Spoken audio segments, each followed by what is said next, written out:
विद्यार्थियों का economic calculation channel में प्रोफेसर मित्तल हार्दिक अभिनंदन करते हैं।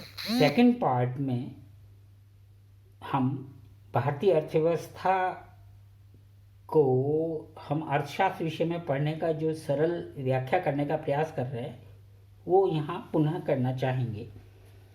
और जिन विद्यार्थियों ने पार्ट 1 नहीं देखा है या देख नहीं पाए हैं तो वो इस पार्ट को देखें, सब्सक्राइब करें, लाइक करें और अपने मित्रों के साथ शेयर करें, जिससे उनको पहली वाली वीडियो और आने वाली वीडियो के बारे में आपको टाइम से मैसेज मिल सके।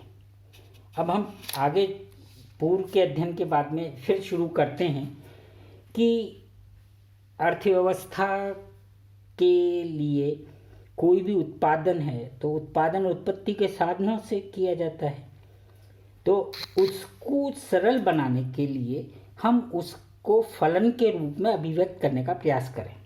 कैसे कि भाई पहले भी आपको मैं समय समय पर बताया है फलन का, output is the function of input. तो इनपुट्स में हम किन को लेंगे? इकोनॉमिक रिसोर्सेज को लेंगे, आर्थिक संसाधनों को लेंगे जिनके द्वारा अर्थव्यवस्था में उत्पादन या आउटपुट मिल रहा है, या उसको हम अभिव्यक्त करने के लिए जीडीपी के रूप में अभिव्यक्त करते हैं, सकल घरेलू उत्पाद के रूप में। अब यहाँ पर यह है कि जो एक अर्थव्यवस्था में जो इनपुट हैं या इकोनॉमिक रिसोर्सेज हैं, वो रिसोर्सेज आपके पास 3 प्रकार के हो सकते हैं। प्राकृतिक संसाधन, जिसको मैंने एन से बोला, नेचुरल रिसोर्सेज। मानवीय साधन, एच से बताया, ह्यूमन रिसोर्स। तीसरा पूंजीगत संसाधन या कैपिटल रिसोर्स।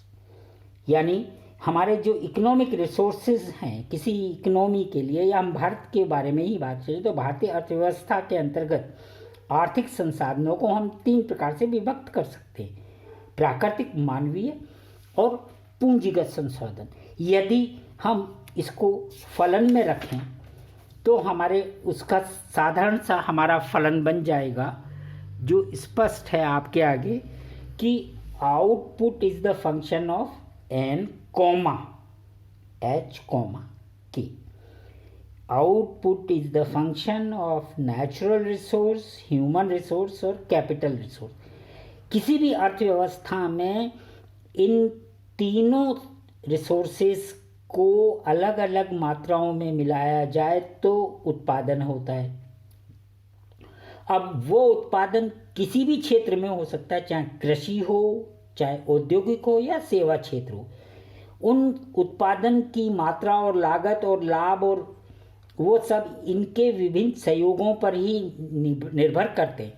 तो साधारणतः भारतीय अर्थव्यवस्था कहें तो भारतीय अर्थव्यवस्था की उपलब्धि, भारतीय अर्थव्यवस्था के अंदर समस्याएं, तो उत्पादन की समस्या, इस प्राकृतिक साधन की, मानवीय साधन की, पूंजीगत साधन की समस्या हो सकती है। तो इन समस्याओं और यही समाधान है। अर्थात अगर हम सामान्य रूप से कहें कि किसी भी अर्थव्यवस्था में राष्ट्रीय उत्पादन प्राप्त करने के लिए प्राकृतिक, मानवीय और पूंजीगत संसाधन आवश्यक होते हैं और उनके अलग अलग अनुपात लिए जाते हैं और अलग अलग क्षेत्रों में वही समाधान बन जाते हैं कारक, और वही जो है समस्या के रूप में भी अभिव्यक्त किए जा सकते हैं। तो कहें कि अर्थव्यवस्था का सामान्यतः हम कितने क्षेत्र बना लेंगे? कृषि क्षेत्र, औद्योगिक क्षेत्र और सेवा क्षेत्र। तो यहाँ अधिकतर हम ये कहते हैं कि प्राकृतिक संसाधन क्या हैं? जो प्रकृति द्वारा दिए जाते हैं।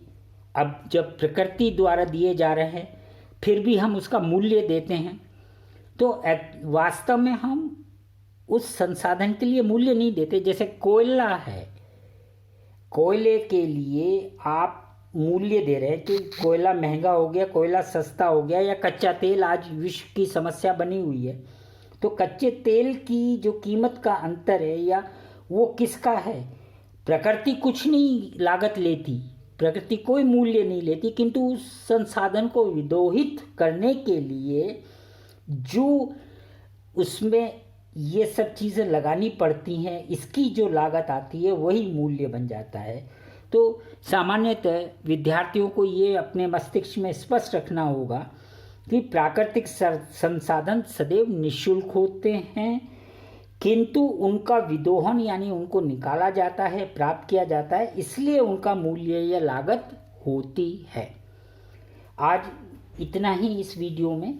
आगे आपके साथ अगली वीडियो में हम शेयर करेंगे। अभी भी जिन विद्यार्थियों ने लाइक और सब्सक्राइब नहीं किया है, शेयर नहीं किया है, तो आप उसको शेयर करें। धन्यवाद।